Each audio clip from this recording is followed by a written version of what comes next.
All attendees are in listen-only mode. All right, y'all. Jimmy is in rare form. I had a hard time grabbing the presenter back from him, so that should tell you what today's webinar is going to be like. I webinar blocked him. Negative webinared me. Russell Wright, Network Empire, ThemeZoom.com, Director's Cut. I think it's Director's Cut and Project B. I've lost track about No Director's Cut. It's just Project B now. Anyway, I can't keep track of all the pseudo branding tied to all the branding, so I'm glad you guys are here, and really good to see each and every one of you. This is a packed webinar. I don't know why. Probably because all of a sudden people started being interested now that Director's Cut doesn't have access to the webinars anymore. So scarcity, man. Scarcity tactics, yeah, it actually does work, sadly, but I don't want it to be on you guys.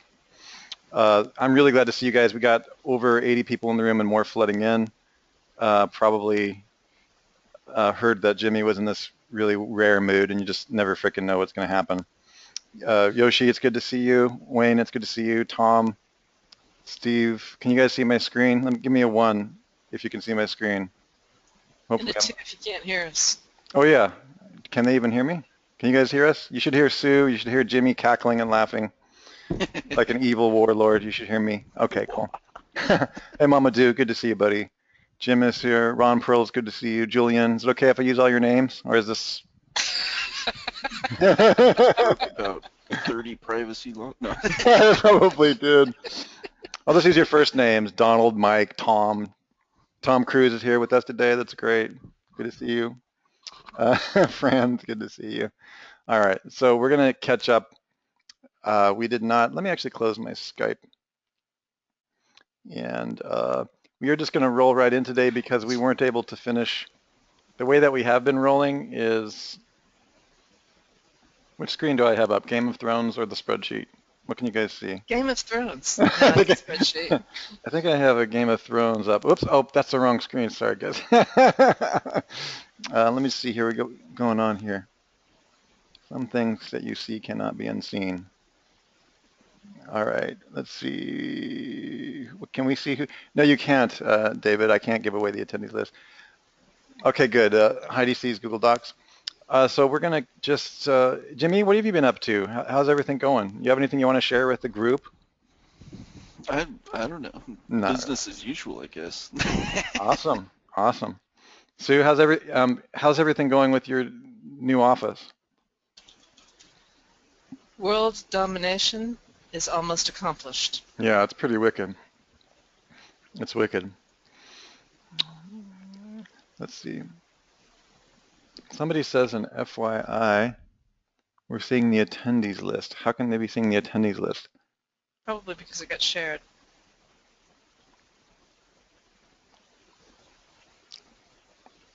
How did that get shared?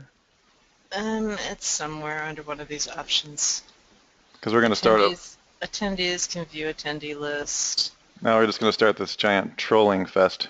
Yes, I checked that. Nobody can see the attendees anymore. Okay, good. You guys can't see each other anymore.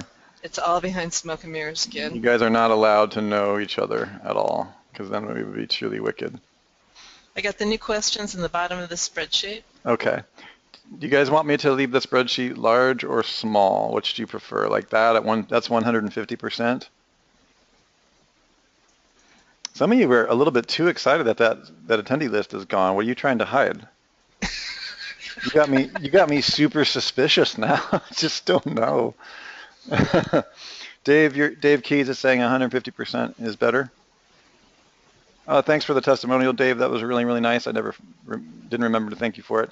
I didn't really know what to do with it yet. I'm still trying to figure out, since you told the entire ThemeZoom story better than I could, so that was good. Appreciate that. You guys like 150%? Okay. All right, well, I'll just get out of the way. Same process as before. We're going to go through the questions, and if you do have a microphone, we'll bring a few of you live. I think Jimmy likes that a lot better, so we can understand the details of what's going on. There's a lot of nuances that are just much, it's more media rich. This is faster for us. I just really hate the broken grammar in the question, though. I has SEO can do that, please. How? Okay, so yes. My site, D-index, what do now? Help, please. I think somebody should do a question like all acronyms. All acronyms. If I have the DAS with the NGT, can I FOR and key KSW? Only if you 301. Yeah, we'll pull a Tom Cruise and talk and use only acronyms, use only Scientology acronyms for like 25 minutes. That would be awesome. All right, you guys. So here we go. And if you have any questions that you were not able to get on the thingy. Oh man. Okay, hang on. I had the caffeine still. The caffeine is still hitting. Okay. Terms. When I start using words like thingy, you know it's been a long weekend. Sue kept me working all weekend. It's Tuesday. Oh, is it? See, that's what I mean. I really literally have no idea what day it is. Chris Lee Fernandez, I don't know what you just said, but that scares me, that word. Just want to let you know at the bottom of the omg.software area, you can see this ask questions. I got to cover this every week. So this is where these mysterious questions are coming from. Okay.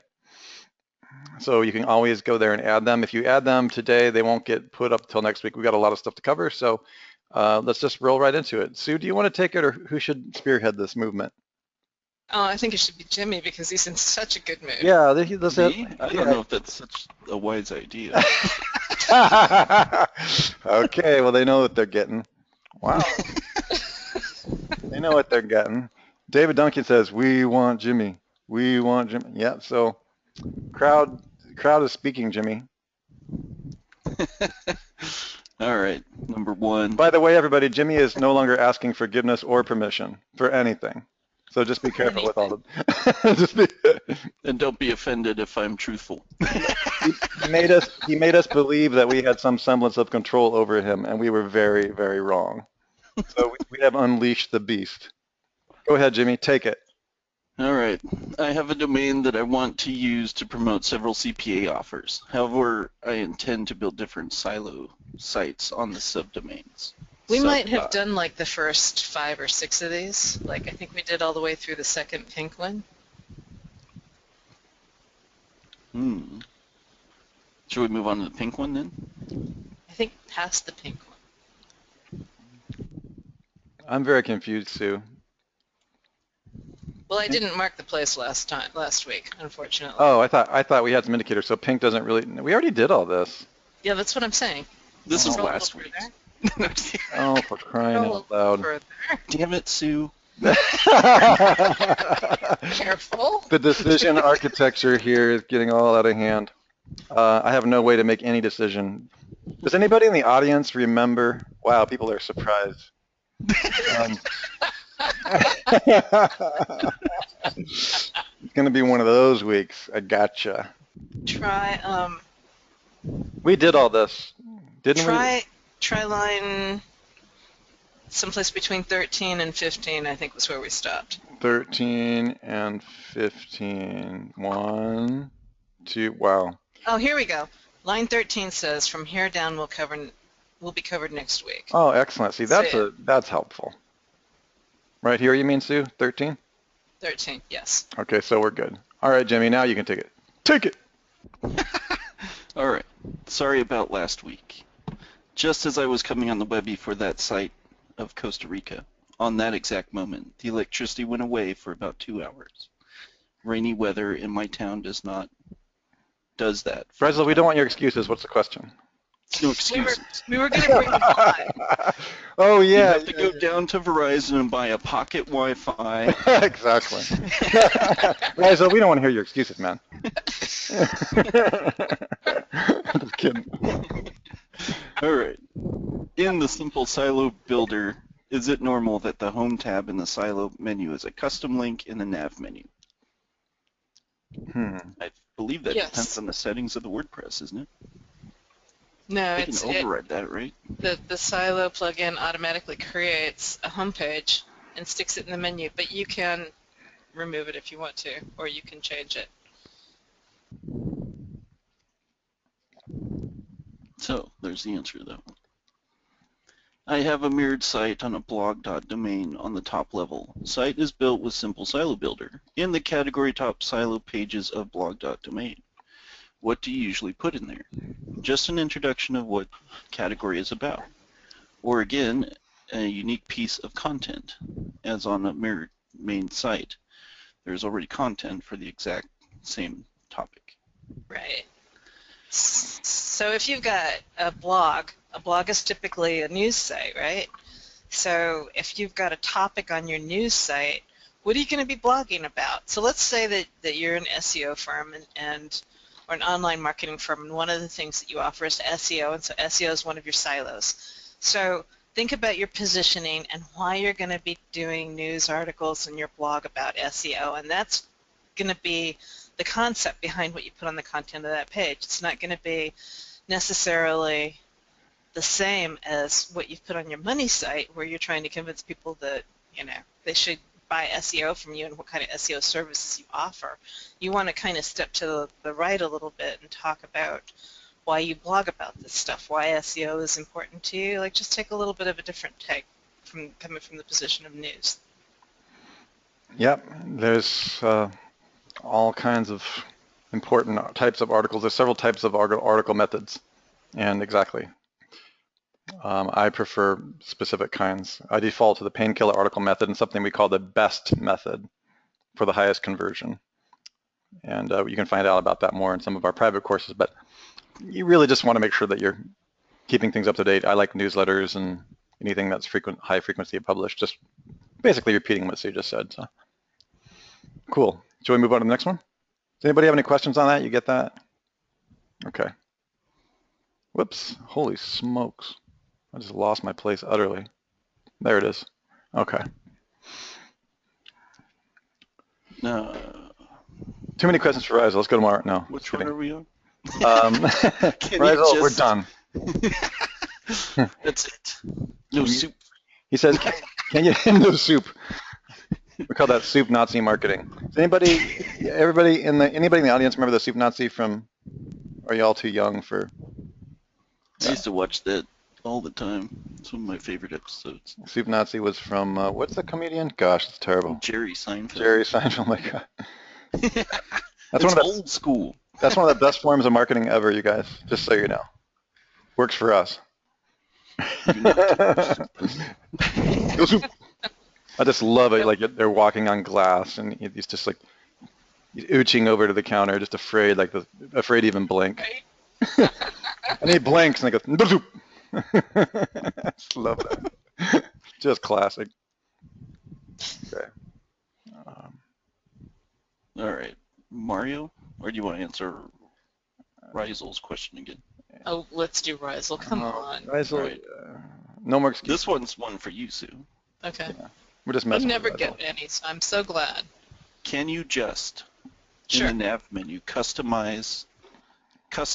horizontal link the other pages like About Us, etc. to the main site? Otherwise, there will be some dupe content there again. Just want to know how far you need to go with the original dupe material on two mirrored silo sites on the same root domain.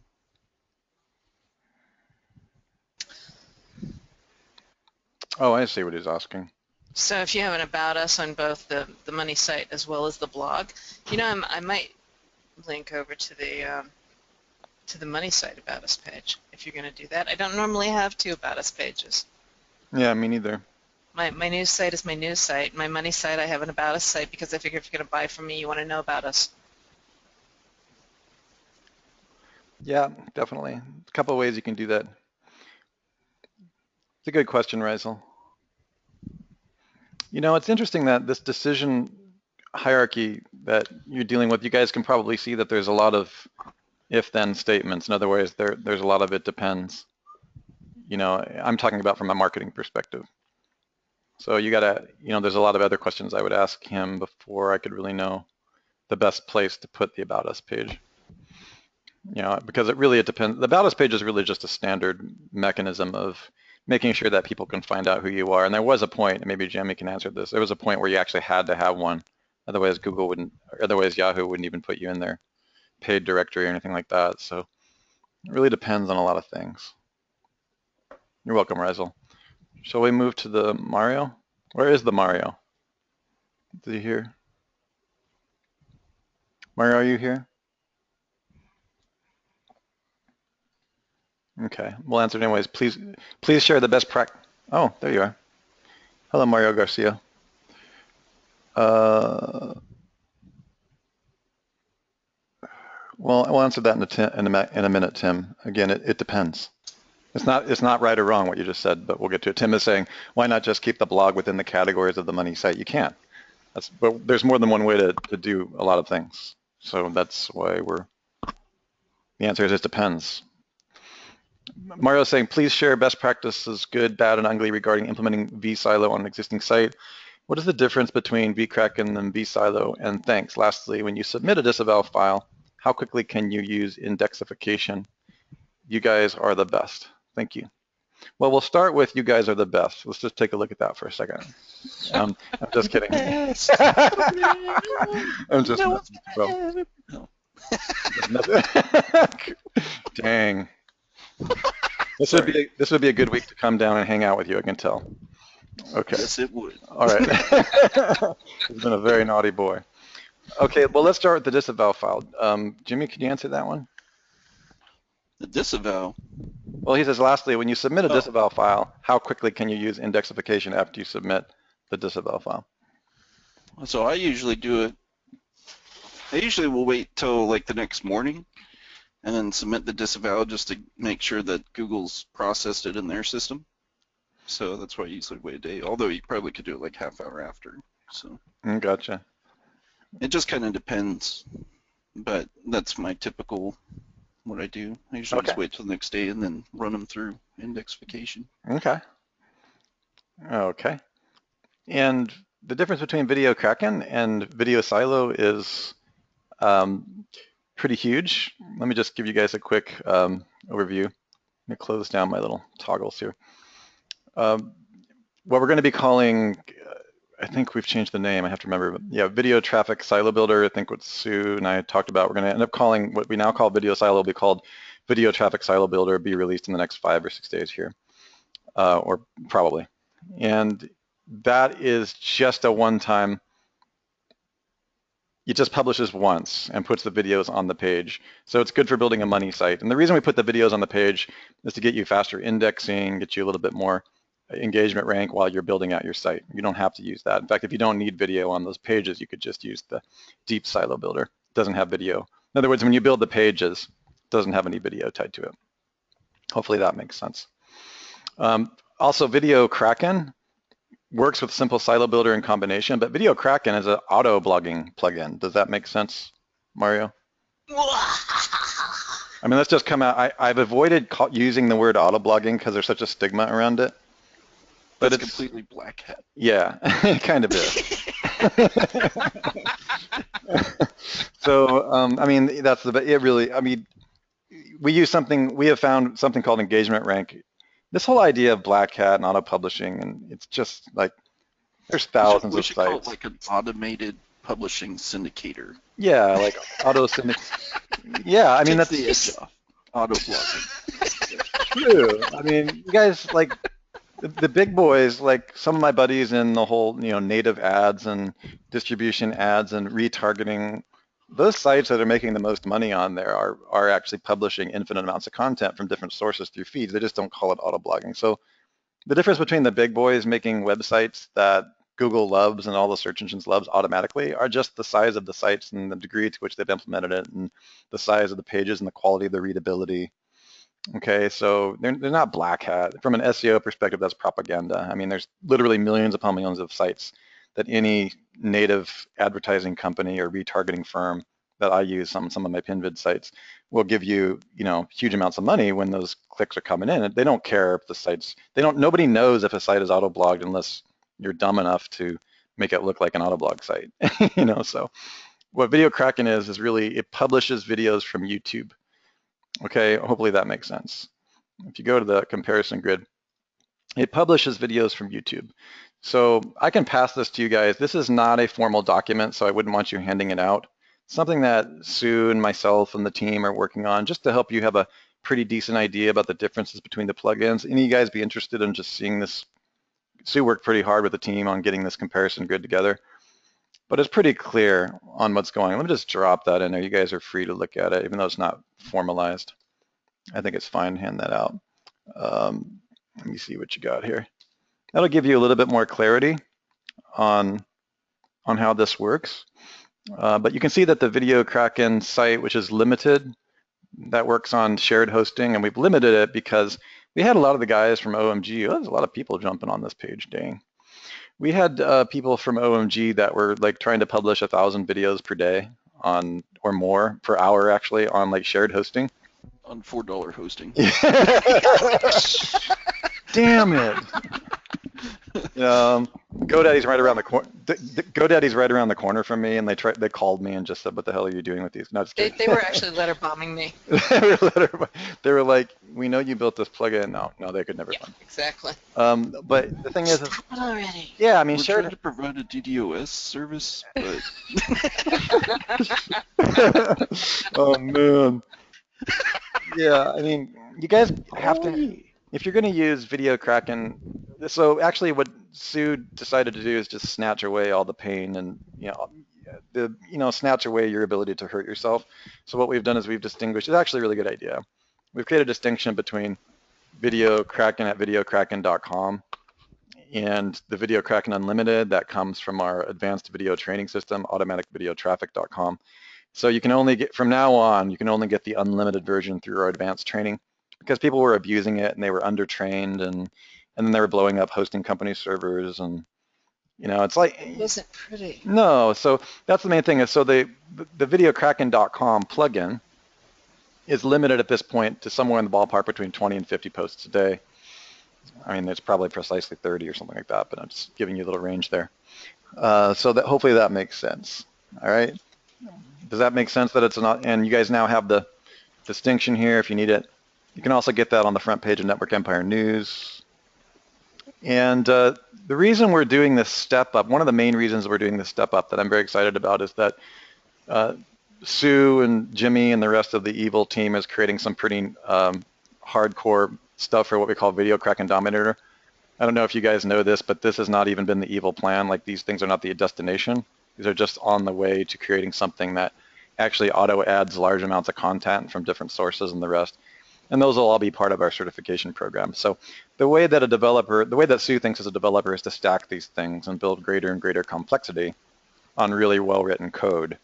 And so that's kind of what's happening there. Hope that makes sense. Does that cover that, Mario, or did I beat that to death? Is that good? Okay. Very, very good. Mario says yes. Okay, good. All right, let's just go ahead and go up. Oh, and then the last thing he asked is best share practices, good, bad, and ugly regarding implementing vSilo on existing sites. There's a lot more content coming on this. Were you aware of the help file, Mario? And we have another help file coming, what we're now calling Video Traffic Silo Builder, I think. Sue, is that name going to stick, Video Traffic Silo Builder? Oh, we should probably look at it one more time. Okay. I'm still calling it Yeah. vSilo at the moment. Okay. It's all good. Okay, we'll just call it vSilo for the moment, but it's such an upgrade that we have coming. One thing, a question that comes up a lot is you can't use vSilo on an existing site, Mario. Just don't. I covered that in today's newsletter. You really need to, if you want to re-silo a site that's been around for a long time, you're going to need to either do a bolt-on silo, and I can drop the bolt-on silo method if you guys are interested in that. And there are some other ways that I use to build silos that don't even necessarily involve. Now, it is possible. Again, I covered this with somebody today. It is possible to do it, but I consider that an extremely advanced technique, and even advanced people don't enjoy doing that, and we don't want to be liable for those types of things. So the only time you would use vSilo is really when the site is very young or it's old and it doesn't have a lot of stuff on it and you don't care and you want to flatten it. It's not possible to do. This is why people don't do siloing, by the way. It's because you have to do it at the beginning. So it's incredibly hard to do it at the end without ruining the structure of everything. So that's one thing I would say, is that the best option is something we call the bolt-on silo method. And Sue and I were talking about this last week about offering some more advanced training on the bolt-on silo method. And let me just toss this. If you guys want to know more about that, we are planning on offering more information on this. Yeah, it's called the bolt-on method. Ron Perlman's in this room? Oh, Ron Pearl. I'm just giving you a hard time, Ron. Okay. Ooh, that's a horrible page. Let me see. I'll find that for you guys, and I'll put it in here. It's actually on our wiki, so let me just find that for you. It would be nice if there was a way to easily do that, but as far as I know, there really isn't. That's why you should become trained on this stuff, so that from now on, when you do it. And another thing worth thinking about, you guys and gals, is that if it's so hard to do post hoc, meaning after the fact, that's another reason why you don't have competition from here on out as you begin to move forward, because most people have not done it properly. Now you'll see this stuff start to drift into a lot of mainstream training more and more, but that's a huge advantage that you guys have. But here is a method if you really must put on a silo. This is a pretty decent way to do it as well. Just go ahead and drop that in your area. All right, you guys have that. Okay, good. I think we can move on from that topic.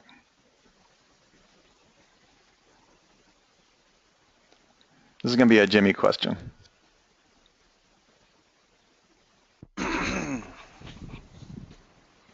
Hi, I'm trying to implement DAS on a website, and I have several questions. Number one of my properties, LiveJournal, gives me only no-follow links. Is it a problem, or is it better to have a mix of do-follow and no-follow links from the Web 2.0 properties? The answer to that is I like the mix. You know, you can still get some ranking benefits from the no-follow links. So for me, it doesn't bother me either way if it's no-follow or do-follow. I prefer do-follow, but you know, the no-follow is not really that big of a deal. So number two, my Web 2.0s don't get indexed so far. Only the Weebly is indexed. How can I index them? Is it useful to use a service like Indexification? So one thing that, you know, what I typically will do to help 2.0s get indexed is just put more content on. Like typically, or lately I should say, I usually do about 600 words of content on the main subdomain page, and then I usually add 3 to 5 pages of supporting content with the 2.0. One reason is I'm going to be channeling link juice through the on other pages, but for 2, it just helps them get indexed because they look a little bit like they have some content authority on them. So that's typically what will help them get indexed, although you should know too that like things are just indexing slower than normal right now. So it's like they've kind of rolled back some of the caffeine update, but I'm not sure if that's so they can process more spam or what exactly why they're doing it, but that's my 2 cents on that. That's all I'm gonna say about that.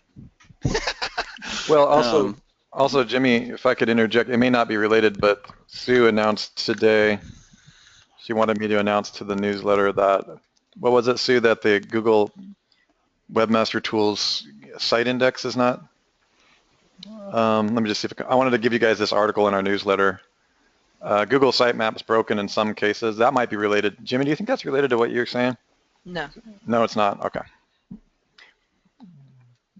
All right, cool. Never mind. It was completely irrelevant.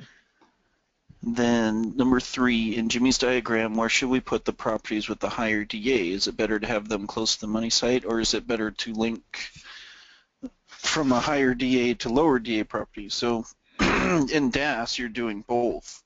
You're both trying to get it as close to the money site as you can, but you're also utilizing them to power up your other lower ones.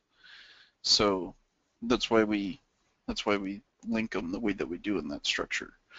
So typically you want to keep your most trusted sites as close to your money site as possible, but you know, utilizing that same DA, we can also link out to some of our other properties that are in our chain type system to help push that trust and authority back up through to the blog. So, but the goal or rule of thumb would be to try to keep it as closest to the money site as possible.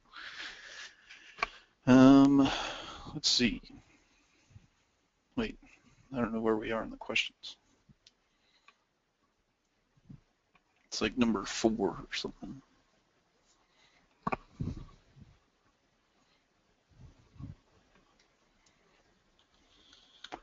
Where'd it go? I don't remember what number we were on.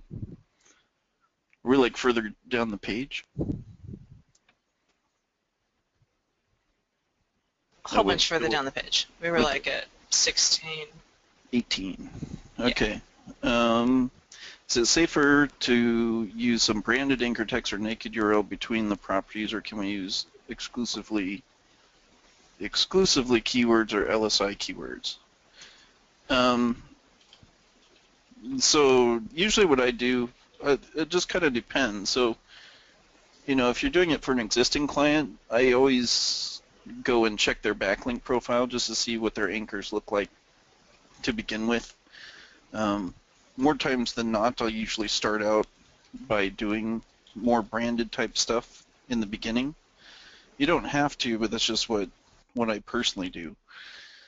And then from there, I'll usually come at it from LSIs. But typically the very first pushes that I do, I just try to get some more diversification and branding into the mix. It just seems to help, and sometimes I just don't have time to go and look at their backlink profile. So it's a lazy thing on my part as well. So, but usually when you can use keywords and stuff like that, you'll get a better push because you're able to incorporate those anchors and stuff. So it depends on what they have already. Gotcha. So hopefully that kind of answers that question. Totally. Should we no index follow the feeds created with one feed supercharger?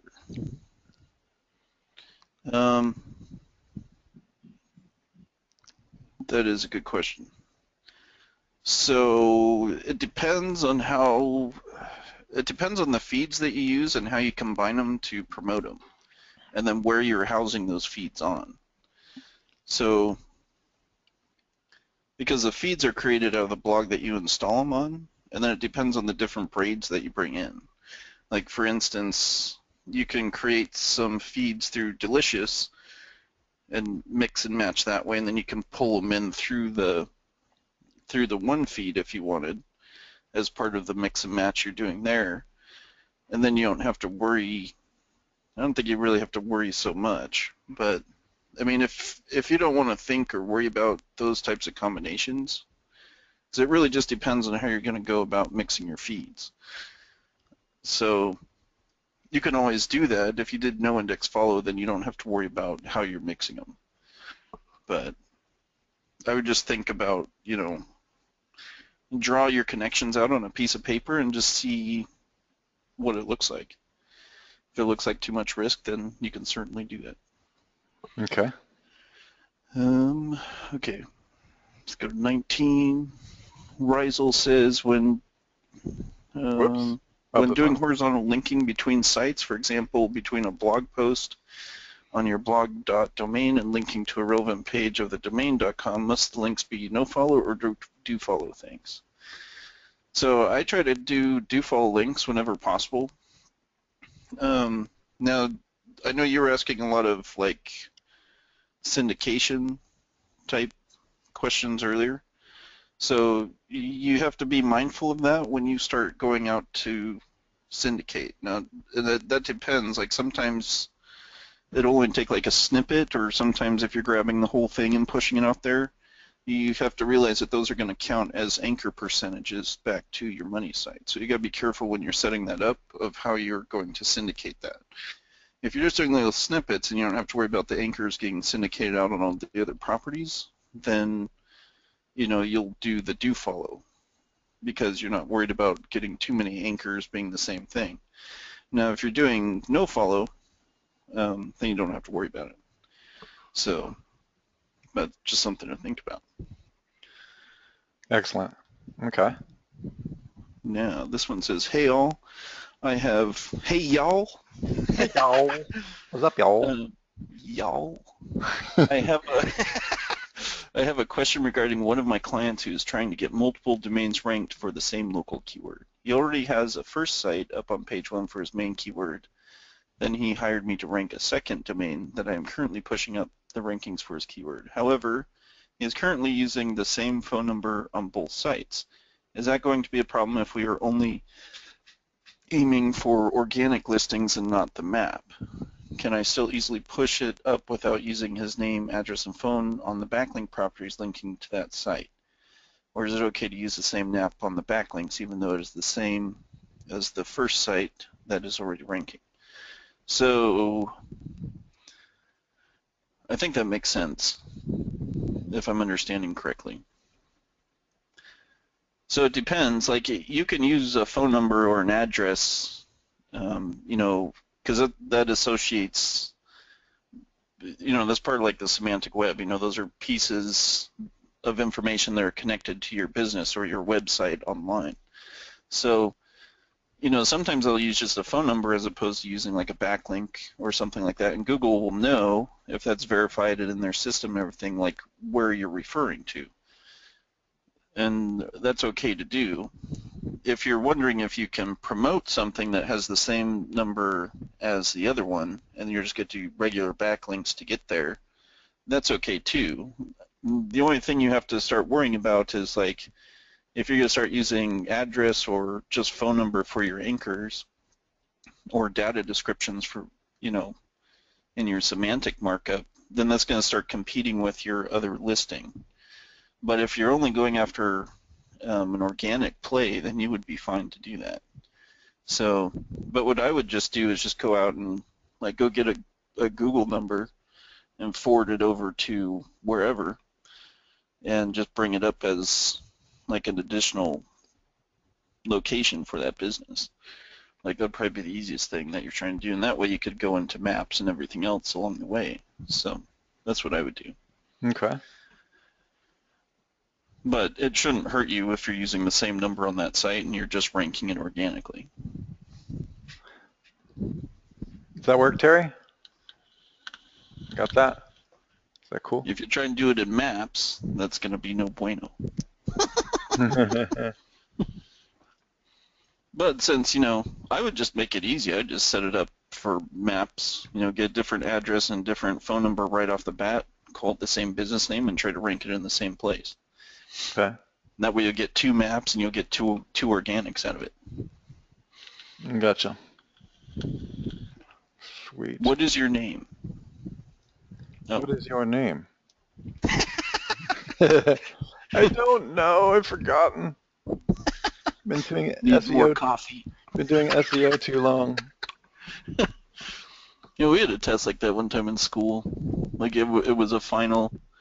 I think it was our computer, one of the computer classes I was in, but the whole final was just following instructions. So by the time you read in the beginning line, it said you had to read through all the questions first before answering, and then the very last one says you don't have to fill out any of the questions above, just put your name at the top and turn in your paper or your test. Funny. I remember I turned it in like 5 minutes. All these people were like, "How'd you get done so fast?" They were actually sitting there trying to fill out the questions. I was like, I don't know. It's just a really easy test. People sat there for an hour filling it out. I see what this is. This is just a header. Okay. So anyways, other than PBNs and social signals, how can we power up DAS stacks and creating stacks, but they are not accomplishing much in terms of results? I've tried sending social to them, nothing happens. Jimmy always mentions they can rank any local site within 3 weeks, but what exactly is being done here? So yeah, I mean, I can still do it. It really depends on the 2.0 properties that you're picking for how you're building your clusters. Like that has a lot of weight in it because they all have different trust flow factors going on. But I mean, you can always force it with any 2.0, but you got to apply your power to your properties on your DAS stack. So you're going to have to hit it with some other 2.0s. You're going to have to hit it with some power. Like you can do that with PBNs if you want, or anything that's already juiced up, really. So in that case, you're just looking to send straight power to your new properties that you created. They don't have to be PBNs, just anything with PR to it, really. So Gotcha. that's what I would do there. So number Number 24. Do exit pop-ups influence SEO? I was thinking of putting exit pop-up with an opt-in form on it to collect leads. So they do. They can help your bounce rate if you're setting that up with your pop-up. So they can certainly help with your bounce rate metrics. In fact, I was researching a site the other day that like you couldn't view anything on the site without clicking on the pop-up. And I know that's why they're maintaining I have a site that's stuck at number 3, and I'm trying to move it up, and both sites above it I think are the same company, and they have that stupid pop-up on them. So it just looks like their bounce rate is way down because they're forcing everybody to click on it to even enter the site. So yeah, it does play a role. And bounce rate's really important when you get into the top 7. Because there is no category in most analytics that says, and you also annoyed the crap out of your visitors. It just says time on site. Yeah. Damn it. But so I think the answer, Norman, is that what Jimmy's saying is that it actually helps your SEO, but I'd like to chime in here from the decision architecture and the visitor enhanced optimization on this topic. Please be clear of what kind of site and where you are in the web ring layer and where your visitor is in the bottom of your funnel. Are you at the bottom of the funnel or at the top of the funnel? And just really make sure that you understand the impact that is going to have on your visitors. I'm not anti-pop-up at all. In fact, I've had some decent success, especially on automatic video sites with popovers, specifically popovers with video inserted in them, because then you have engagement rank inside of a popover. Just one thing I would suggest is being cautious about annoying the visitor. I recently did a test on Network Empire News with popover stuff and other such annoying accoutrements, and the test was mostly a failure. So you just have to be really careful on what it is that you're providing. Does that make sense, Norman? Should make like a moving pop-up that makes them have to do multiple clicks to try and click it closed. Yeah, they have some of that. I've seen a lot of different on the browser. I've seen a lot of different scripts. You will see more and more. There's a very strange phenomenon that has happened underneath the surface of everything. I'm not sure how many of you are really aware of what's going on with retargeting, and not just retargeting, what's also called native advertising. Are you guys familiar with that? Anybody clear on that kind of stuff? Are you familiar with it? Well, basically what's happening is the web is going to another level of what I call weirdification.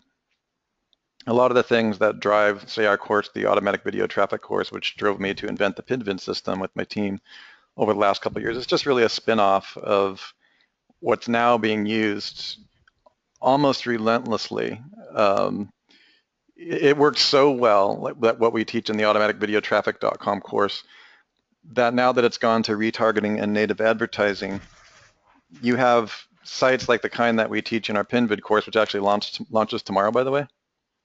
For you guys who are interested in that, it's really well worth taking it, because we will be adding some retargeting and native ad modules over the next couple of months. I've already started on those.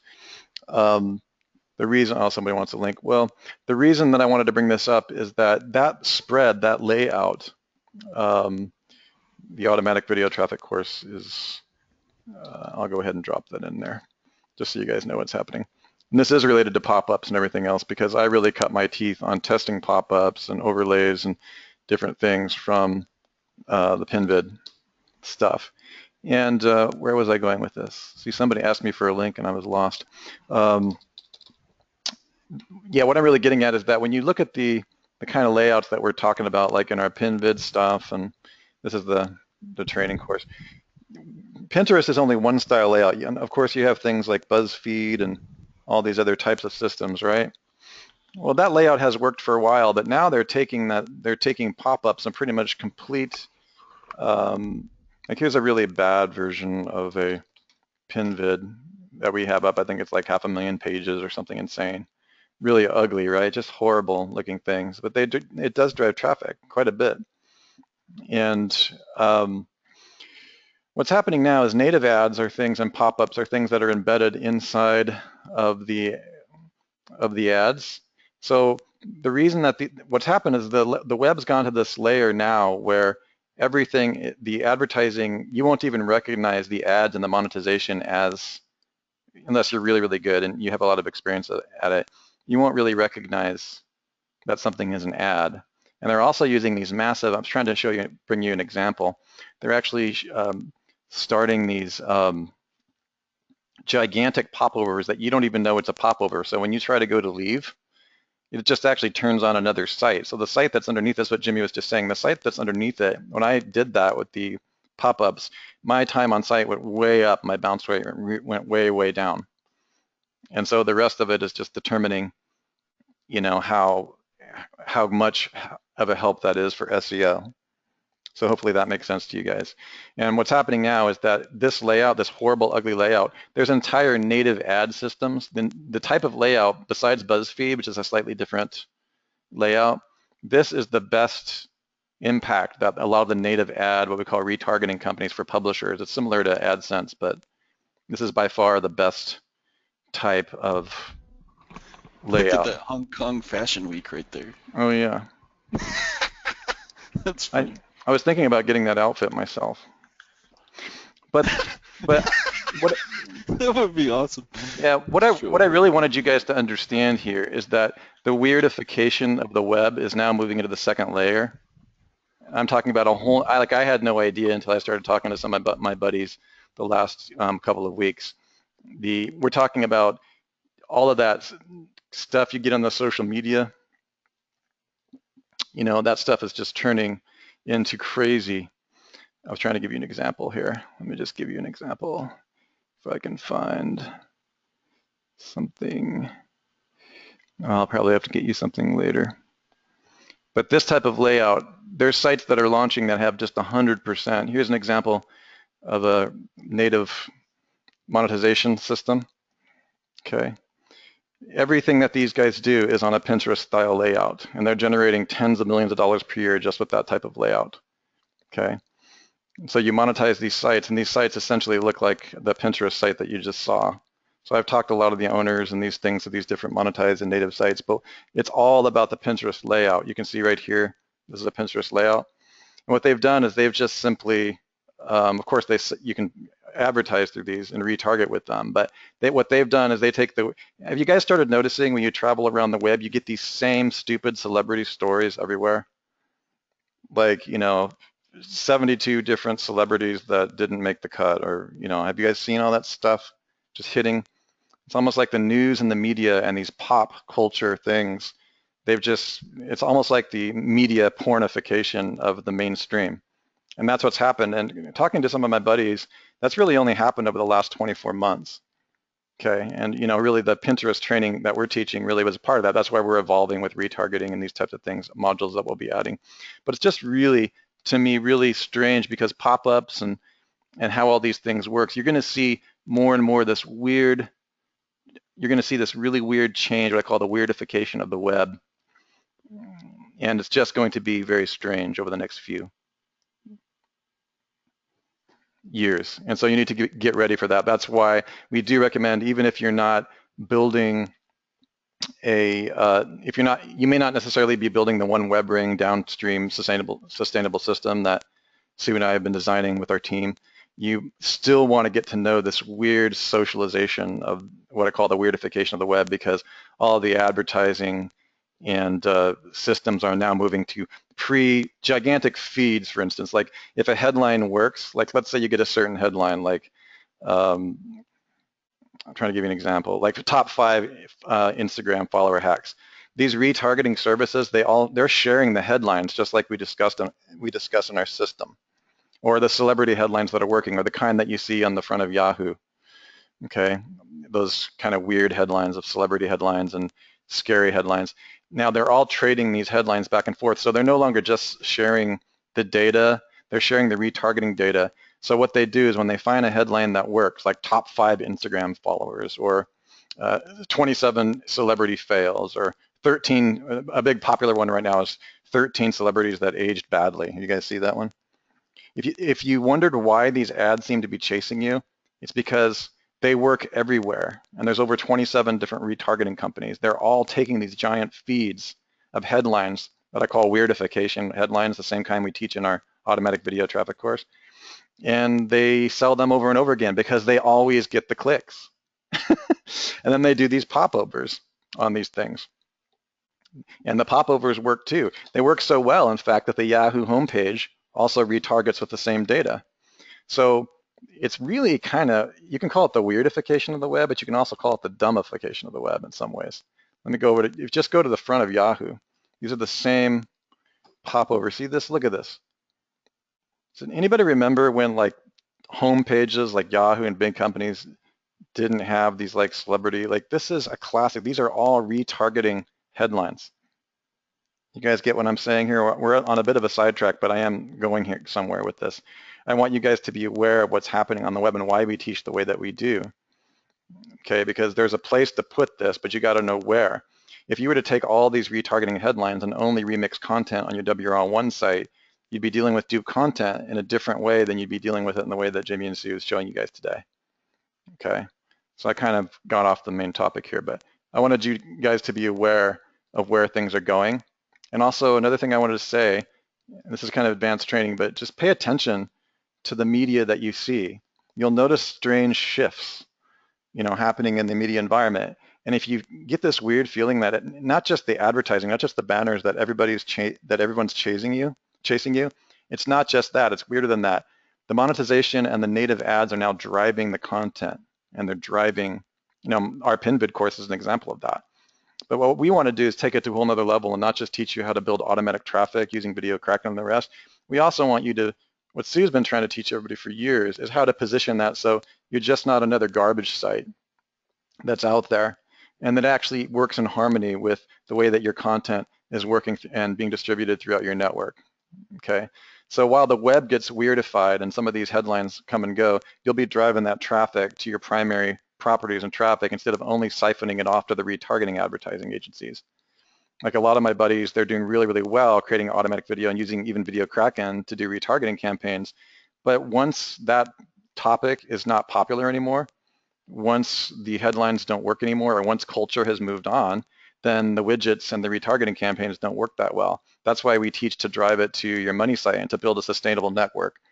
Give me a 1 if you guys understand what I'm kind of getting on about. I mean, I'm kind of off the beaten track here, but just wanted to give you, it makes a lot of sense, doesn't it? And just make really sure that you recognize, because what's happened is literally almost like the pornification and the weirdification of the web. And I kept trying to figure out what was happening. So I called one of my buddies who's a retargeting master. He's like, you just would not believe what's going to happen, what's happening right now. It's just, they're all sharing the same ridiculous, stupid, culturally dumb, but interesting and clickable headlines. And then they're all sharing them across about 27 different platforms. They're called retargeting platforms. Interesting. Okay, and back on track. So back to exit pop-ups. It's working very, very well on those types of models. And the more interesting and weird those pop-ups are, one thing I did notice, I think maybe Sue, you might remember this, we tested popovers with video and popovers without video, and the ones with video, especially on a site where you have an expert topic. Yeah, Donald Parker says online tabloids. And it's interesting, Donald, the online tabloids is only one type of retargeting campaign that uses Pinterest. They work in almost every category. The one thing that Pinterest pin style layouts don't do that well, they work a little less well on financial sites or financial, that are focused on investments of financials. You're better off using BuzzFeed and that type of thing. It's kind of interesting. Just, I love layout issues because it really speaks to culture.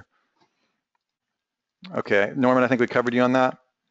So Norman says, is asking if you were going to create a site specifically for capturing email leads, is there a specific way you design the site? Yeah, there is. That's kind of what I was getting at.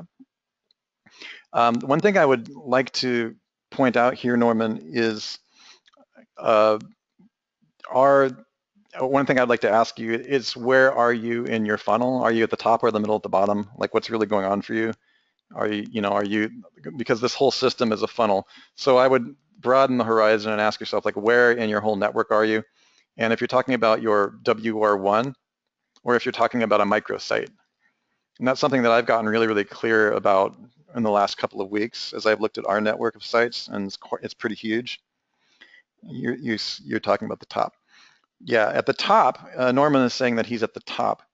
At the top of your site, you're saying you're at the top of your funnel. That means that people are still, you're still informing people or giving them information about their problem. You're still informing them about their problem. Is that correct, Norman? Are you speaking to a market that doesn't know that a problem exists? Or are you speaking to a market that they already know that the problem exists? In other words, are you educating them, or is this a hot market or a cold market? So these are the kinds of questions in the decision tree that our entire team asks you when you go through our advanced training, because it really, really depends. For instance, if you're a blog is not a business, right? You guys get that.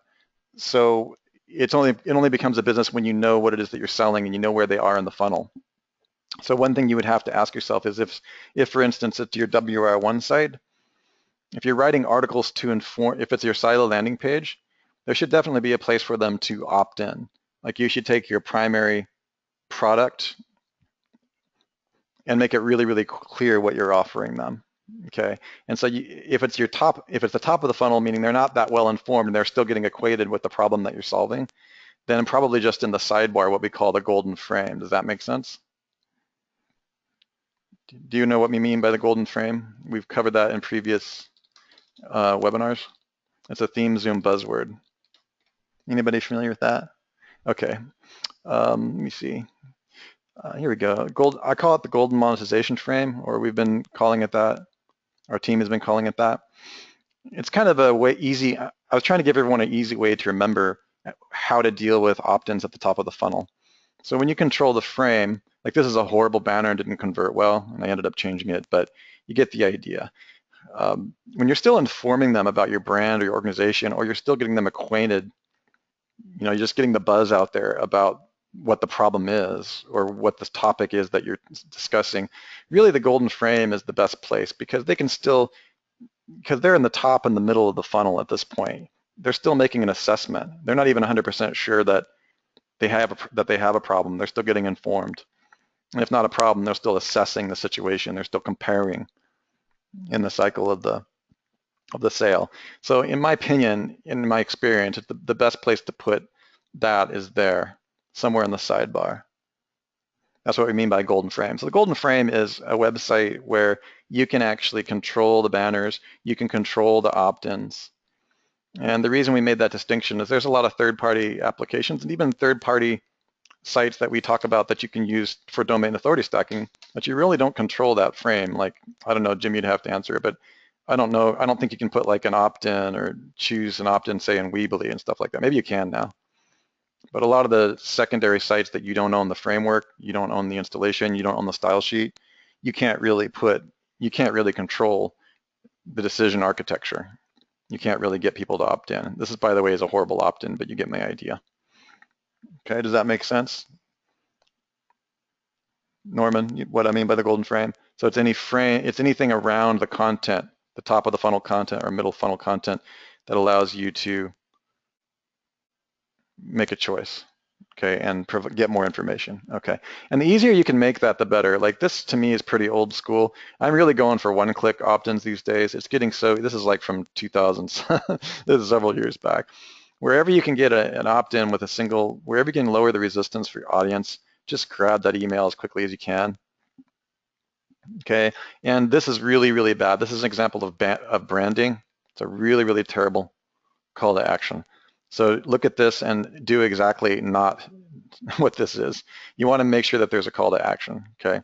But that would still be within your golden frame. Hopefully that makes sense. Okay. And I could go on about email capture for a long time. It's not my area of expertise, but I study it a lot and I hang out with guys that are constantly teaching me about this. So, just remember that your microsites are really the top of the funnel. Okay, so we have to really look at how you're laying stuff out, keeping in mind both SEO and opt-in conversions. One thing I would like to add here, Norman, is that when you're focused on lead aggregation, you're not focused on SEO. And when you're focused on, and there's people that's going to argue with me, okay? But I've discovered, like for instance, when Becker is trying to get 50,000 people to join his SEO course, and he's marketing on Facebook, he doesn't give a crap about SEO. I mean, I know people will argue and say that he does, but he doesn't. It's just not. It's a squeeze page. It's paid advertising. All right. If you're lucky, you might, put some meta tags in leadspages.com or whatever lead service opt-in page you're using or whatever plugin you're using for that. Okay. So it's a weird thing. The universe tends to organize itself around what it is you're focused on. If you're focused on SEO, you can kind of get lost in the forest with the trees when it comes to conversion, but you can really do both first. And I think the main thing to remember is where you are in the funnel, and that every piece of content is either the top, the middle, the bottom, or membership content. And when you start getting clear about where you are in the funnel, then you stop over focusing on SEO in places where it doesn't matter. Give me a one if you guys understood that. It's probably a really useful thing to understand. Yes, believe it or not, there are actually places where SEO does not matter at all. Like not at all, like zero, zilch. And that's the place but you got to know where that is. And it's definitely not on your blog. Definitely not. Your blog, it matters a lot. But do you think it matters on a squeeze page when you're doing a Facebook retargeting campaign, or when you're on a network of clicks, or when you're doing pay-per-click? Just doesn't matter, does it? It matters very little. It matters only in the sense that if you're using Google and the rest, you have to have a decent quality score. I mean, there are exceptions to that. But I'm talking about ranking. You're not worried about spending 300 years on ranking factors on a page that's primarily going to be targeted on Google pay-per-click, right? You just want to get your quality score up, and that doesn't take. I can already hear Sue arguing with me right now in my head. Hang on a second. Well, if you're doing pay-per-click and you're trying to get your quality score up, it's interestingly enough, I don't know if this is still true now because I haven't done any pay-per-click. Maybe you guys have in the last 12 months. But theming does help you get a higher quality score, but you shouldn't spend 200 years trying to increase that quality score. You can come back. I mean, I have found that, you can definitely thematically, the more thematic your landing page is, especially for Google pay-per-click, you do get a higher quality score. But you don't want to spend 200 years trying to make an authority site just to do a pay-per-click campaign. Just do a separate thematically oriented page. Make sense, guys? Okay. David, do you think this matter? Does this matter, or do you want to? You said that you had solved this, or do you want to come live and talk more about this with Jimmy?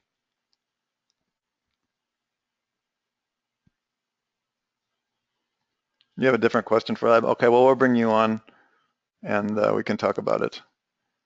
Are you ready to come live? Do you have a microphone?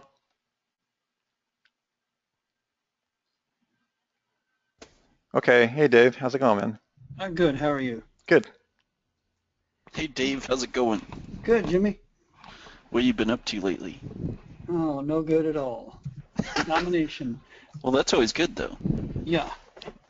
So I'll say something that either of you can stop me at any point and say this is where you're going wrong in your thinking. But I thought maybe I'd preface what I'm trying to ask with my perception that as we build sites, we're trying to build an architecture that Google can understand what the site is about. And if it's about more than one thing, we want clarity about what its topics are and how they're related. And we also want to persuade people wherever they may end up on the site. And this is not the one I'm going to do, but oh yeah, that's the one that I had asked about. It did really, really well, which is why last week Russell answered my question about subdomains, because this thing shows up everywhere for Anaheim SEO, Anaheim marketing, all kinds of stuff where it just like took off. It gets the benefit of the DA of solutionsbydave.com and the topicality of this SEO Anaheim subdomain as a separate website all at the same time. It's really cool. So I had asked if I could repeat that and not have it watered down, and evidently you can, as long as you don't make your subdomains about the same thing that you've already got on your main site. But back to what I was saying about my perception, that we want to help Google understand what the site's about and at the same time persuade people to take an action. I mean, that's the dual mission of a website, is to get Google to pick it up and get people to resonate with our message and take an action based on what we ask them to do. So here's a site I'm looking at right now that is a little bit different in terms of what I usually deal with because, and I'll give you the URL, it's stsimonCentral.com, and that's ST Simons with an S, Central. So St. Simons is an island off of Georgia that's like a resort community. Google says there's really only traffic for terms that have to do with the main St. Simons Island real estate and homes. And all the communities inside of it don't really get search traffic, but we still have content on the site, or will have content on the site about those communities. There's a lot of work to be done here because a lot of his links go to a subdomain of another website for home searches and conversion. But so here's my question. He will do whatever I say as far as building silos. He'll get in there and wrestle with the pages and everything until it's siloed the way that I want. So I can build a silo around stsimonCentral.com/real estate sales or something similar to that, and then the communities underneath of real estate sales. So this kind of brings on the whole question that I run into frequently with silos that I think maybe I just don't know enough, but I'm always asking, do I put the location first or the product first? And I always feel like I ought to put the product first, but I heard, Jimmy, I thought I heard you say something about there's times when it's appropriate to put the geographic location first. So I'm really trying to understand when and why. Okay, yeah. So, well, for me, I'll tell you my explanation. So the when and why for me all depends on your money model at the end. Yeah, it's a business model. If my goal, what's your acquisition? Where's your buying point really is what I guess I'm looking for. So if I'm selling a product, like the products are more important. If I'm selling chocolate somewhere, then my focus could be more on the products and the things that they are and where they sell, like where they make their sales with on that. And then locations are just easy rankings at that point that you can just rank with a combination of the keyword. Now, if where I get that buying point comes from like a lead coming in, for me it's much easier to get a bunch of different leads from a bunch of different cities in one area. So at that point, that's when I would shift it over, so I'm going after those actual, if you got a good salesperson, or if you do the sales yourself and you can turn those people over, you just need the phone call. I just go for mass locations at that point. So, and those determine which one is more important for me to actually promote in the silo. Because when I do SEO, like, you also want to put your more difficult terms up top, because all the link juice flows back up to those more difficult terms, and you're writing supporting content for those difficult terms. So at the same time, that was instant clarification right there. Yeah. What you just said. Thank you. Yeah. So that's kind of how I determine, because if my goal really isn't to go after that hardest term, it might just be I'm really just going after the local stuff. So, that's where some people get confused, like, well, we got like 3 different services and stuff. It's like, well, what's your goal? Is it to get someone on the phone, or is it really to rank for that specific keyword? And I, at the end of the day, it all comes down to how much you can make by closing a sale or just talking to someone half the time. Exactly. It really is. It really is the crossover. What Jimmy's talking about, it really is the crossover between marketing and decision architecture. Yeah, this is where I always get on my soapbox with agents, and so few of them get it, because I tell them, look, the product is talking to me on the phone right now. They're like, what? No, the product's home. They don't say it's homes, but their whole approach is like the product is houses. And I'm like, if they don't buy the agent, they're not buying. You're not making any money. So the product is the agent. I mean, that's really the persuasion needs to be, this is the agent I want to work with. And so few of them get it, that's what they need to promote on their site. But anyway, they're commonly confused about that. Yeah. I've been in that business, and they all think they have to be Zillow, and then they lose because Zillow's better at that game than they are. Yeah, exactly. But this is not uncommon with other things. Really, most agents don't know this, but they would be better off branding themselves. They don't realize that the product of themselves is really a microsite, and the microsite is always the top of the sales funnel. Yeah. Okay, so at that point, what they can do is they can begin to lay out who they are and what they do. And then what's interesting about that is then they can begin to topic. I mean, if you as the SEO are trying to sell getting them ranked and all, this is what I see coming up a lot. And I'm not an expert in this field, but when an agent comes to you, they come to you for SEO, right? Yeah. And are you pitching them that you can rank them like in multiple counties and? Yeah, well, their market scope is generally around a city. So did you, for instance, like take this, are you telling an agent that you can generate awareness for their personal brand in all of these locations? Yeah, see, these locations are meaningless because the only people who know about those locations are the ones who live there. Well, so you didn't build this site? No, I didn't build this site. This was Oh, I already, thought you built it. I'm yeah, I sorry. just was asked to, the guy said, I'm like, put it in your hands, I'll do whatever you tell me. I'm like, really? Yeah, Okay, let's go. yeah, it is an interesting situation, isn't it? Because Yeah. I find that a lot of people come to SEOs, people who are hardcore SEOs and aren't necessarily digital marketers. And I don't know how you position yourself, but Maybe that's part of my problem. I need to position myself more as a marketer, and I've been a little bit afraid that I won't well, be that's an entirely different given conversation. credibility. Yeah, I yeah, just find that it's very interesting how SEO is affected. A lot of the questions that I watch Jimmy and Sue constantly get, they're actually marketing and personal positioning questions in the disguise of technical SEO. yeah, And that's what's so strange about SEO in many ways. It's a lot of the decision, it's really a decision tree, as Sue likes to call it. And the decision tree really should begin with what the heck are you selling, which is why we have that document called What the Heck Are We Selling? And it is a little bit weird because when somebody comes to you and says, I kind of know why when a client comes to Jimmy or whatever, that he doesn't necessarily argue with what it is that they think they want because that's hard to pry them off yeah, of that, isn't it? they come Yeah, to you for SEO. Be careful what you ask for, you just might get it. You know, yeah, you want to rank everywhere on the planet for this term. Well, that's what you think you want. Who am I to because as soon as you start to delve into what's right and wrong in terms of their positioning, you have to add a couple of extra zeros onto the contract. I mean, I charge a lot of money for positioning and actually hard marketing, right? yeah. Type of thing. So it's very interesting when you position yourself just as SEO and technical SEO.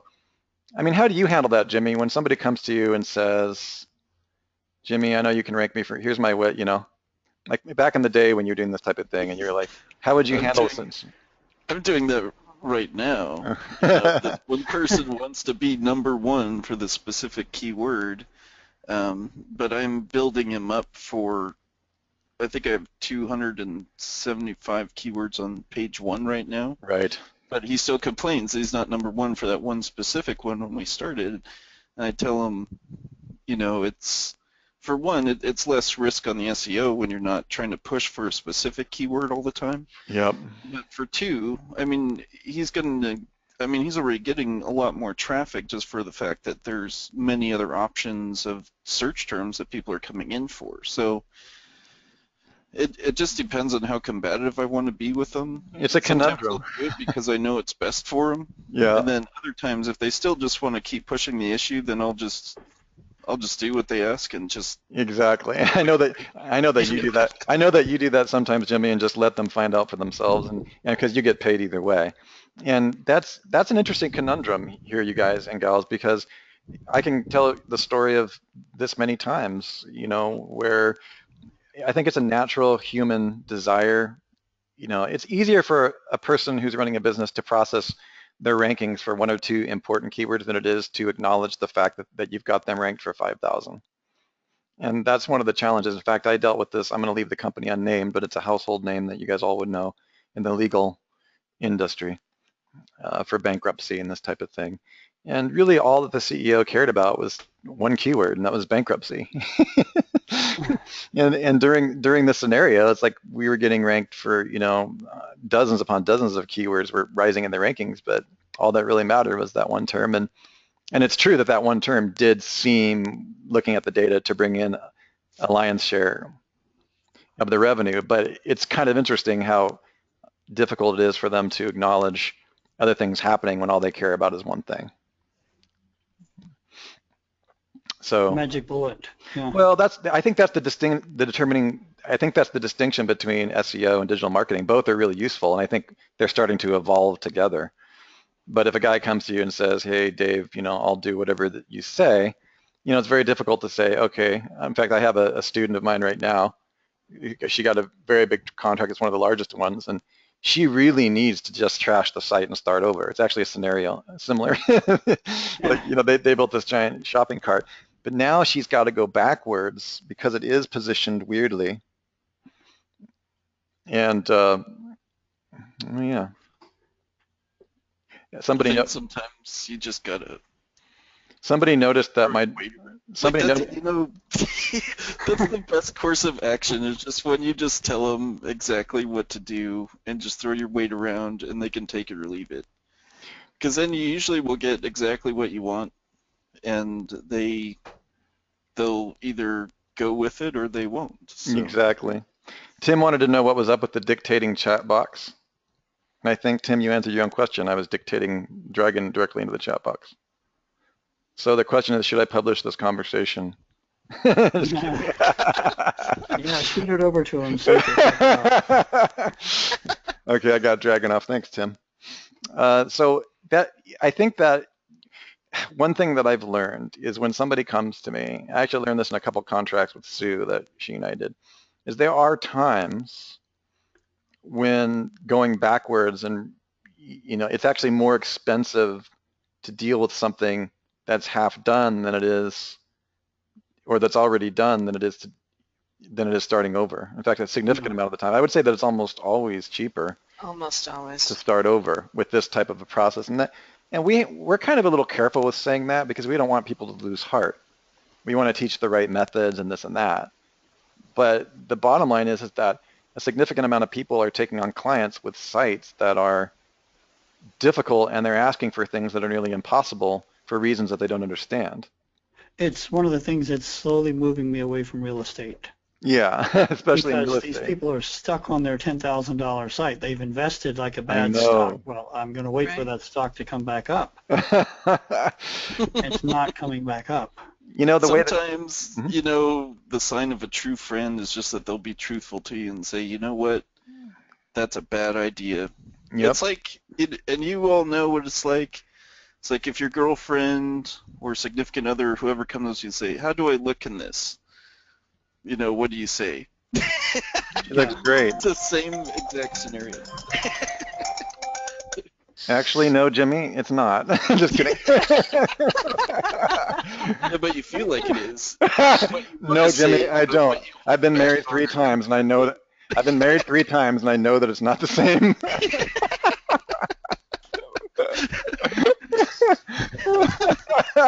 I can't take. I usually just try to change the subject. Well, there you go. I was going to say, I don't like this game, and I don't want to play. Yeah.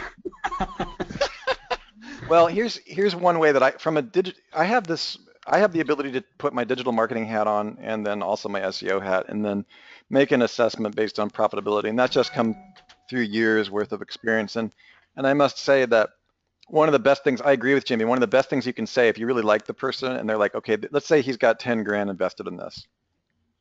For me, it's the way that I handle it is like, okay, you've got 10 grand invested in that. Hey, it's a directory site, more or less. That's an investment. And then I would probably put it somewhere else on the web ring. And then I would start to shift their focus to what actually makes them money, either in a subdomain or probably just starting off as a microsite, which focuses on what they're actually selling, which is themselves, right? And all of that being really, really clear. But that's the digital marketing perspective. A lot of the times, if they come to you because they're just hardcore SEO and they just want rankings, well, like Jimmy said, well, sometimes it just makes sense to take the check and do the work and get the results and have them come back to you and say, that's thanks, that's all they wanted. It's an ego rank. All right, cool. Shall we move on? All right. Crazy what people want to rank for sometimes. Like, I want to rank for this. There's no traffic. Yeah, but we really want to do it. You understand there's like 0 search volume for this keyword. Yeah. There's not even AdSense going for this. I'd like to rank for Russell Wright as the most awesome guy in the whole wide universe. All right, guys, I've got somebody that has some kind of emergency, so I got to get on this call. All right, buddy, take it easy. Thank you so much. Uh-huh. All right, guys. Dave? All right, who's the next victim? I mean volunteer. Oh, exactly. The incredible. All right. Wow, what's this? It's like Cool if you could like electroshock people through the computer or something. That's called haptics. Like electronic whips or something. They actually do have them. It's called haptic technology, but that's a discussion for when I'm there in Austin. We should try to implement that. You're funny, I think. We'll make everyone that comes on the monthly webinars have to install one of those. Electrohaptic shock therapy device. Peter's like, okay. All right, so I've got Dragon turned off, so I'm not auto-talking to myself. All right, you guys, this is another one of those similar questions. We're going to go ahead and get into silo structuring again. I swear, the rest of our entire career, this is going to be the question that sticks. How do I go forwards or backwards or forwards? Okay, Jimmy, here you go. Well, Leo did good because at least he gave us options. Yeah, Leo, good decision tree. We love it. So, first off, I would gut that domain name. I never do lots of dashes in mine, and I'll only stick to 3 words or under. But besides that, I'll just answer the question at hand. So does it over? Do we get a celebrity death match on this again? Not in the mood he's in tonight. Okay. I will lose. You will. Does it do over optimization when the page titles / H1 titles of some subdomains all have washing machine repair Dallas in the title? District 1, District 2, District... So, okay, so that's kind of a loaded question. Really? So this is another kind of thing that it depends. So you can certainly do all the over-optimization you want as long as you're careful with your anchors going inbound to the site. So, but I think it hinders you, and I still think it puts you at risk down the road as you build out your site. So which one would be the least one? These are all very similar.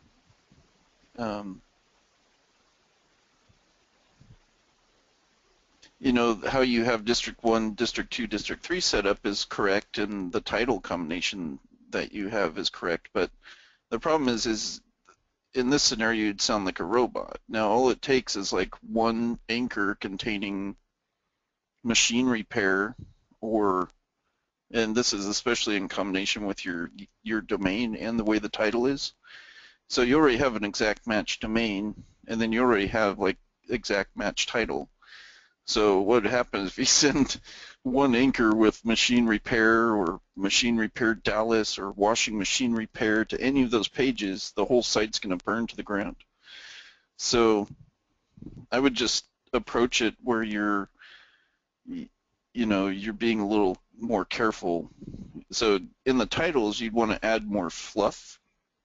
Like if washing machine repair Dallas is the keyword, which is quite long, you'd want to add some fluff in the beginning and the end, and just kind of mix that keyword in there. You'd be like best washing machine dudes in Dallas or something. Like you wouldn't necessarily have to put that exact match in there because it's already in your URL. So, and you just don't want to start. It's just bad mojo when you start doing, here's my exact match keyword in my URL, here's my exact match keyword in my title, and by the way, here's some exact match anchors inbound to the site. Like those 3 are strikes and you're out. So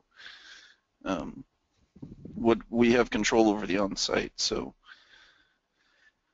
it's just something to consider. I don't know if that answers the question or if I'm just rambling on, but does that make sense? Makes sense to me. For Leo? Yeah, I don't think Leo's here, so we'll never know. So let's move on to the next one. I understood it, Jimmy. Give us a 1 if you understood that, and 2 if you did not.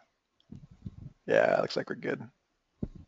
I mean, I just, somebody showed me today, it's like, oh, dude, I tried these links and it moved the site. It's like, why in the hell would you buy those links? It's like, you don't have control over them. Right. It's like, these links are around all the time. You get services or whatever out there that will work and they rank a site and then they get caught and then you're penalized Right. down the road. It's like, just control everything. Like, if you could control your on-site, you can control most of your tier ones. I mean, as much as you can, just control all those metrics so you can always get out of stuff if things go bad. So you're not afraid of the C word then? As long as it's not controlling me. No, okay. It's funny, like control is a good word when it comes to SEO and digital marketing, guys. It really It's is. good when you're controlling other things, but Yeah. I mean, you have to be able to control your business like anything else, You don't want to it's not a casino. A lot of people treat SEO and everything like it's a casino. It doesn't have to be. All right, listen, Anders, are you here? Did I say your name right? Yeah, Anders. So let's see. Okay. Oh, About 2 weeks ago, my hosting provider accidentally deleted my whole website.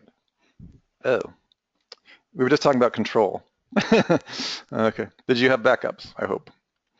The website was ranking very well in Google for all kinds of keywords. Unfortunately, the hosting provider is automatically 406 access denied for website with no files on them. So Googlebot got access denied. After realizing this mess, because of dropped rankings and de-indexed homepage, I had the hosting company restore backup from their systems a week before the website was deleted. So after the website was restored, I went to Google Webmaster Tools and fixed the issues, marked everything as fixed, and resubmitted the site to Google. After that, my site's homepage got indexed again. However, all my rankings are now gone. I am indexed fine, and Google does not say anything about any penalty or anything inside Google Webmaster Tools, and everything seems fine, but only my inner pages seem to rank on the second page now. Homepage won't appear on any search terms anymore. It's like the homepage got a hit for some reason, but shouldn't Google notify me if that was the case? What happened, and how can I get my site to its previous rankings? Oh, he still ranks very well in the local 7-pack, as a side note. Fascinating.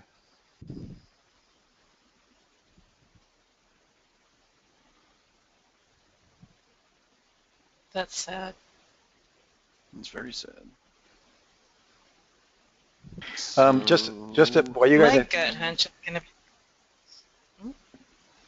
while you guys are thinking about the super hardcore technical ranking answer, I just wanted to let Anders know that just hook your cell phone up to your phone so the second that it's down on your server, I don't know, you don't have your own server, it doesn't look like, so that you just know when it goes down.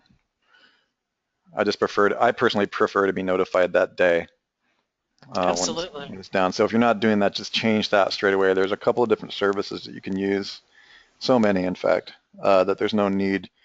You had probably had to have this site waiting around, probably it was gone for a week or more in order for that to happen. I guess it could be. He says 2 weeks in this question. Yeah, so And that's 2 weeks is an unfortunate amount of time. yeah, that's a long time, Anders, and make sure from now on that you begin to give some attention to your tracking. I've got my cell phone hooked up and so forth. So there's a couple, you can even your email, you would at least known that it was down, So set that up right away. It's just, aside from the SEO technical stuff. I mean, the other question is, so I guess he says about 2 weeks ago. I would do social signals and some social traffic. Yeah, I mean, the best thing to do is just to see if something that would help it. I mean, I also think, yeah, I don't know. I've had experiences where sometimes there is a time frame put on sites, where it's an exact amount of time. So it's almost like the reviewer went in and then flagged it that it can't do anything for X amount of months. So, but you would have been doing something pretty bad for that. In this scenario, I'd say maybe it's just a trust issue, so maybe they dropped it for a percentage of time or something. Yeah, I think just because it was unavailable for X amount of time, they just dropped the trust a bit, and it should bounce back. But it does take time, and it depends on the longer it's down, the longer it takes to come back, in my experience. I would give it a good 5 weeks. I've been doing some tests that the tests took all the way up to 5 weeks to kick in. So And I think some of it is indexing and all the other nonsense that they've choked on. So I think you're just going to have to give it more time. Yeah, A few more weeks. typically if they see that it's popular on social platforms, they'll put more trust back into it quicker. At least I've seen that in the past. It's helped me out of ranking issues before. Okay, sounds good. All right, Anders, I hope that covers it for you. I don't know that you're here, but there you go. Sorry that happened to you, and next time we probably will have better luck with that. Yeah, you know, my important sites I use Manage WP. I got them hooked up to Manage WP, all of my money sites. And it emails me and it SMSs me and it sends up red flares and just like knocks on my door. Like it'll knock repeatedly. It'll tell me on a daily basis and on a weekly basis that that site is still down. Yep. So, And another thing, if you're not interested in using third-party service WordPress management services like Sue discussed, which works really, really well for me as well, Google Webmaster Tools is also set up to be able to do that. Like they told you right away when it was down. So you just have to have the settings set up like that. Now, if you don't like Google Webmaster Tools, there's other services as well. Just get one. Like sometimes even your hosting company does it. So there's just so many lines of defense. Don't let that slide by. That's a very important metric. It's whether you're toast or not. and the other thing is, I wouldn't trust a hosting company that blew my site away.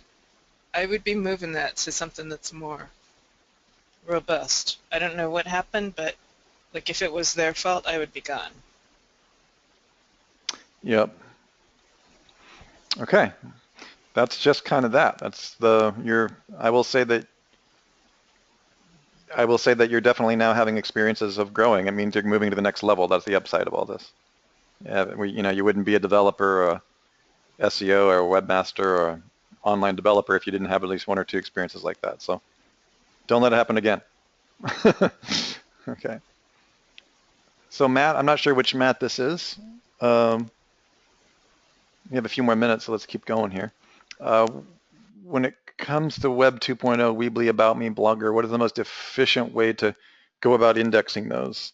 Some of them index for me in 2 to 3 days, whereas others don't index at all. I had a Weebly page with 600 words, unique content, and a YouTube video that just doesn't want to index. I'd really appreciate it if you could explain how to go about indexing these social properties. Anybody want to tag that one?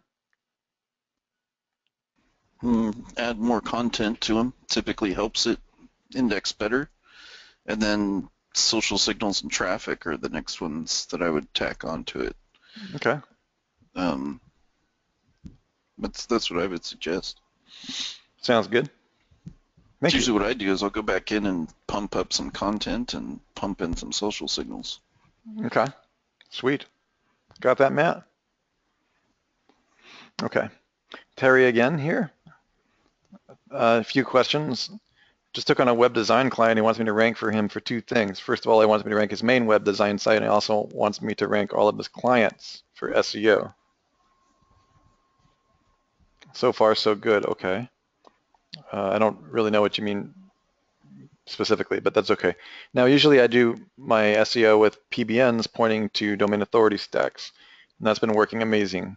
Here's my question. Because all the clients have footer links pointing back to his main agency site, if I use the same PBNs to rank some of his client sites, for example, if I use the same PBN to send links to 2 or 3 of his clients, and I do so with multiple PBNs, will that be okay despite the footer link going back to his main website?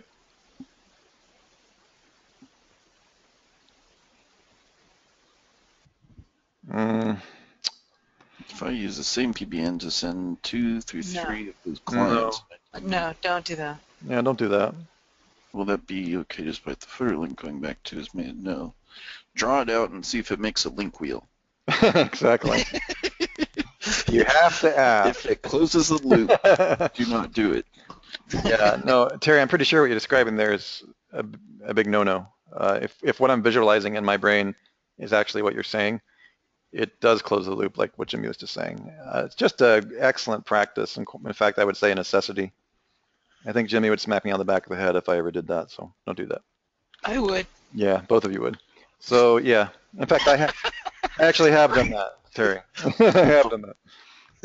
I forgot the footer link once. Terry is asking in live chat, if no follow the footer links, would it be okay?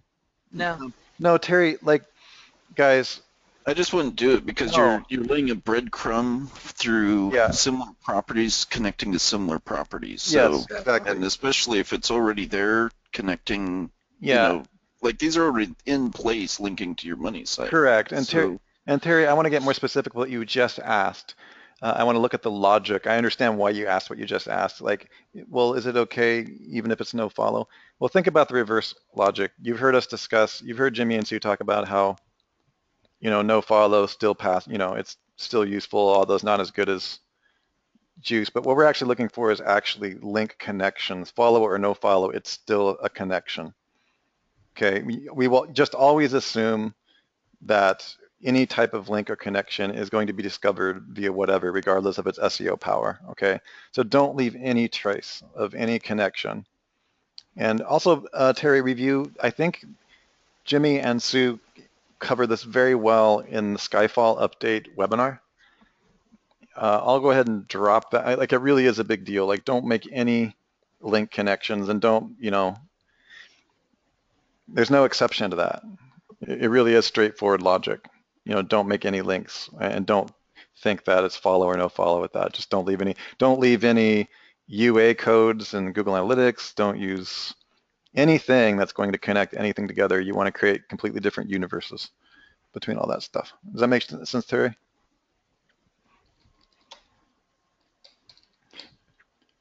In fact, And I would no follow those footer links.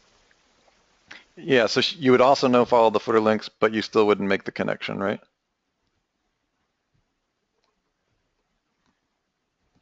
Correct. Yeah, you're not even talking about the link back to the, okay.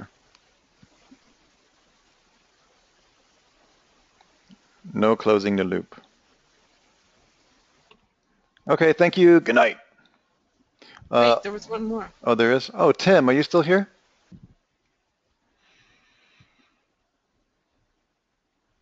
Okay, let's go ahead and grab this whether, oh, there he is. Hi, Tim. I want to power up my domain authority stack with PBNs and would like to get 2 to 3 links on each PBN. What should I be mindful of when interlinking properties from a single PBN? 1, is it okay to link from one PBN to multiple properties within the same cluster? 2, let's just start with that one. Is it okay to link from one PBN to multiple properties within the same cluster? Okay, so the thing with doing this is it really depends on how well you're hiding your tracks with the way you're setting up your PBNs. You can do it and you can link to every single one in the cluster. However, you don't want to repeat it over and over and over again. So just because you could connect the dots using your PBNs if they're not done correctly. So assuming that all your PBNs are set up correctly, you could do that. So I'll say yes on that one. As long as your PBN's set up correctly. Yeah. But I would just do one. I wouldn't go out there and do multiple. Okay. And then the second one? Is it okay to link from one PM to multiple properties from different clusters? I would say yeah, as long as you're doing the same as number one. See number 1. Is it okay to link from 1 PM to my website and as properties? No, do not do that. Yeah. Unless you're using like Facebook, Twitter, like any of your major social properties are not a big deal. Because that's normal, you see links and they say, hey, follow us on Facebook or whatever. So I would say that's normal, but you don't want to be going and, because that is kind of closing the wheel when you draw that one out. So you just have to be mindful of how the connections are coming together. Okay. Very, very good. All right. So that is our coverage for this week. Does anybody have any parting questions? Anything that's been burning in your Anybody life? that has a burning desire that A wants to come burning, live? a burning desire, a pain, a problem, a question, everything you ever wanted to know about specifically something but were too embarrassed or humiliated to ask. What do you guys have? The meaning of life even? How many rabbits can Jimmy pull out of his hat? Depends on how big the rabbits are and how big the hat is. Wow, people just started dumping questions, like tons of them. All right, well, we're going to answer one more. So I will let you guys decide which one you want to answer.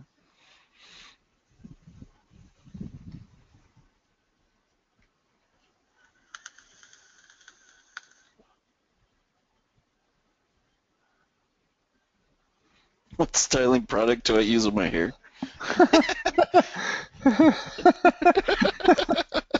All right, thank you. Good night. Brillo cream. You know, I wouldn't know. He doesn't. Okay, thank you. That's all for tonight. The best chocolate in the entire world comes from a Dutch confectioner on Lake Lucerne. Oh, yeah. I believe that, actually.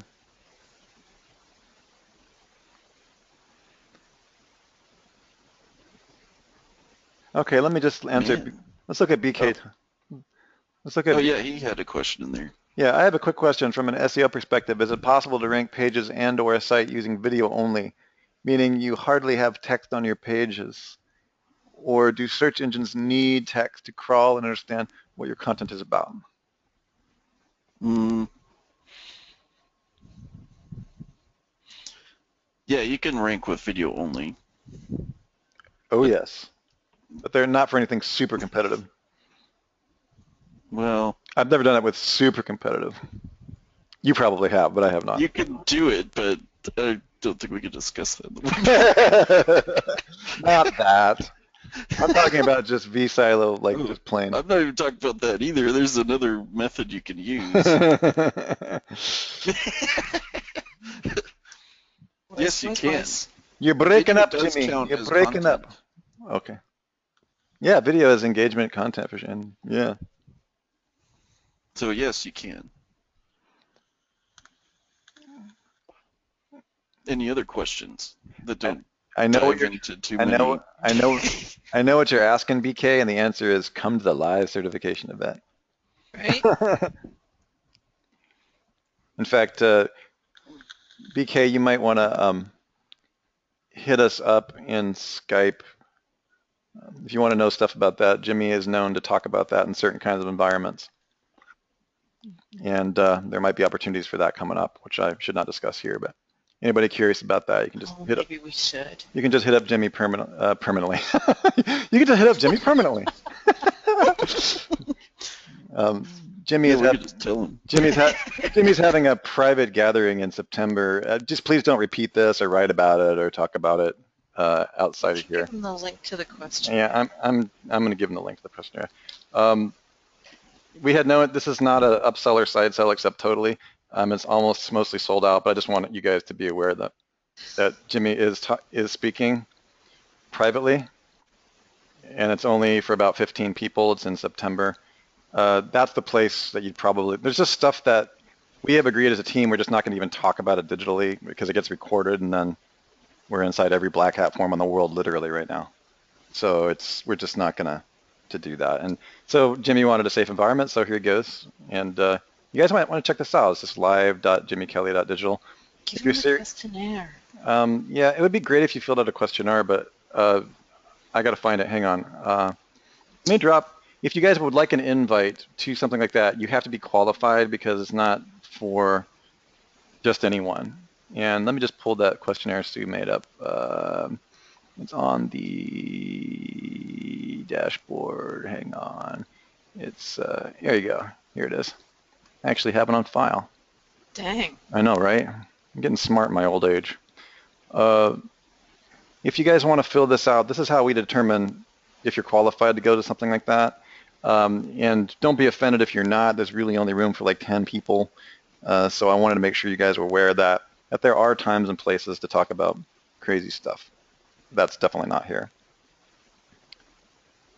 All right. Yes, also some methods you don't share because it's that's insane. They get abused and Yeah. Google taketh away. Yeah, but we don't want to, we like to look in the whites of your eyes and shake your hand and make sure you're not the Antichrist. Well, Jimmy's the Antichrist, so, but we want to make sure that you're not. I'm just kidding, bro. Because I don't think I'm that bad. I'm just messing with you. Only tonight. It was you, Sue. So we wanted to make you guys aware of that. One thing, if you guys could be also aware before we go, omg.software. I wanted to bring your attention to what's coming soon. Sue has given me permission to start building buzz on Rankazon. Very, very cool. It essentially does the same thing. This was inspired, I think Mike Long was requesting something like this. It's a social explosion version for Rankazon pages. It's just now in the middle of coming out of beta, and you can see we've got a link on here already. Very, very cool. We've already got one testimonial in there. It's really, really helpful for mid-competitive level. If you're an Amazon affiliate or an Amazon store salesperson, somebody's doing that on Amazon. So we're ramping that up over the next few months, and I'm really, really excited about that. So, all right. So here's the questions for next week. Just scroll down to the bottom and put yourself in there and ask us those questions if we missed you this week. I really look forward to getting your new questions, and you all have been solid throughout this entire event. It's amazing what kind of discipline you guys have. Really, really appreciate that. Tim is asking when the Amazon app's coming out, and I really don't know, Tim. I only get the information when the software department gets it to me. But you'll be notified right here. As soon as it is, you'll see they'll get access right away. Is that correct, Sue? Or okay, she's not talking. Yeah, if you look inside the help file, you'll see you'll be able to find the buy button. It'll be officially. Yeah. I didn't take it away. Well, you didn't? No. Oh, I thought you agreed that we were. Oh, yeah, but it didn't actually have a file. Oh crap! It's for sale. You're just a bad girl. I am. Never mind. It's already launched. Go. Dang.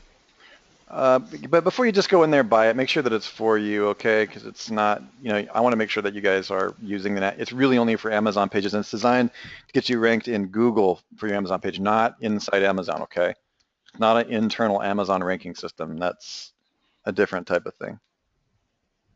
Yeah, Jim, everybody's asking what that noise is. Jimmy is a chain e-cigarette smoker.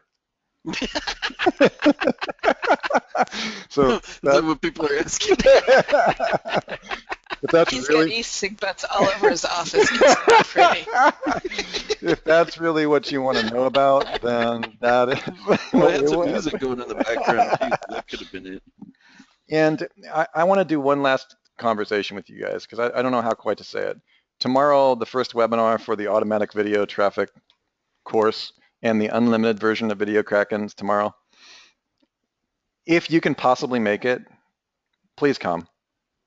It's a one-time purchase. Get in now, and when we raise our price, when we get the interning over the next few months, when we start adding things like retargeting and native ads interspliced and all the stuff where that's going, your price remains the same. As we move through this, a certification level course, certification level training. I'm really excited about this launch because Sue and Gina Wang, I don't know if you guys know Gina, has jumped in and cleaned up my horrible mess that I left while innovating and creating this project. So it's really, really good looking stuff. Mario's asking, what is the link for Video Kraken? Well, just go to Amazon, go to OMG Machines. I'm sorry, OMG Machines. Go to OMG Software. And we've got it right on there, Mario. This is the limited version. The training course gets the unlimited version of Kraken. Here's Video Kraken right here. Just click right there. That'll take you over to, this is the limited version. And if you're interested in the unlimited version, on the same page, we talk about it right here. Can you all see that? And I want to tell you guys, what happened is so many people were breaking their hosting companies by, by trying to do unlimited things that it's really a good idea what Sue's done by upgrading this to those of us who are disciplined enough to know how to use it. Because, you can get 100,000 or greater pages, you can get 1 million pages indexed in just a few weeks. And that's not for beginners. And so I'm glad, I'm really glad that Sue has created some safety valves in there. First of all, so I don't get hate mail that says, hey, I installed this. That's actually the bots that wrote. You did that? Oh, not very nice. 10,000 emails overnight. What the? Oh my God. Just horrible. Yeah, Robin is saying, yeah, we should have the 1 trillion pages. Well, actually, the 1 trillion page club, I know Jimmy and Sue are working on that right now. I gave what up. What you talking about working? You already got a trillion? You got a trillion?